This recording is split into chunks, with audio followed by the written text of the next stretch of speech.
CM Chandrababu మంత్రి లోకేష్ కు YCP నేత ముద్రగడ పద్మనాభం లేఖ రాశారు. చంద్రబాబు పాలనలో కాపు కులాన్ని టార్గెట్ చేస్తున్నారని ఆరోపించారు. కాపు కులాన్ని ఏపీ నుంచి వేరే రాష్ట్రానికి కట్టుబట్టలతో పంపించండని, గతంలో తన కుటుంబాన్ని అవమానాలకు గురిచేశారన్నారు. ఇప్పుడు అంబటి కుటుంబాన్ని అవమానాలకు గురిచేస్తున్నారని అన్నారు.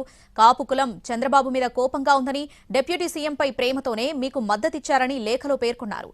చంద్రబాబు జైల్లో ఉన్నప్పుడు డీలా పడిపోయిన కార్యకర్తలు డిప్యూటీ సీఎం మద్దతు వల్లే రోడ్డు మీదకొచ్చారన్నారు ముద్రగడ.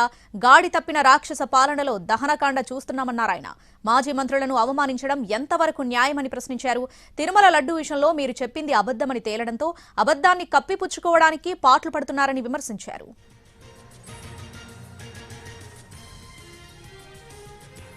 సీఎం చంద్రబాబు మంత్రి లోకేష్ కు వైసీపీ నేత ముద్రగడ పద్మనాభం లేఖ రాశారు. చంద్రబాబు పాలనలో కాపు కులాన్ని టార్గెట్ చేస్తున్నారని ఆరోపించారు. కాపు కులాన్ని ఏపీ నుంచి వేరే రాష్ట్రానికి కట్టుబట్టలతో పంపించండని, గతంలో తన కుటుంబాన్ని అవమానాలకు గురిచేశారన్నారు. ఇప్పుడు అంబటి కుటుంబాన్ని అవమానాలకు గురిచేస్తున్నారని అన్నారు. కాపు కులం చంద్రబాబు మీద కోపంగా ఉందని, డిప్యూటీ సీఎంపై ప్రేమతోనే మీకు మద్దతిచ్చారని లేఖలో పేర్కొన్నారు. చంద్రబాబు జైల్లో ఉన్నప్పుడు డీలా పడిపోయిన కార్యకర్తలు డిప్యూటీ సీఎం మద్దతు వల్లే రోడ్డు మీదకొచ్చారన్నారు ముద్రగడ. గాడి తప్పిన రాక్షస పాలనలో దహనకాండ చూస్తున్నామన్నారాయన. మాజీ మంత్రులను అవమానించడం ఎంతవరకు న్యాయమని ప్రశ్నించారు. తిరుమల లడ్డు విషయంలో మీరు చెప్పింది అబద్దమని తేలడంతో అబద్దాన్ని కప్పిపుచ్చుకోవడానికి పాటలు పడుతున్నారని విమర్శించారు.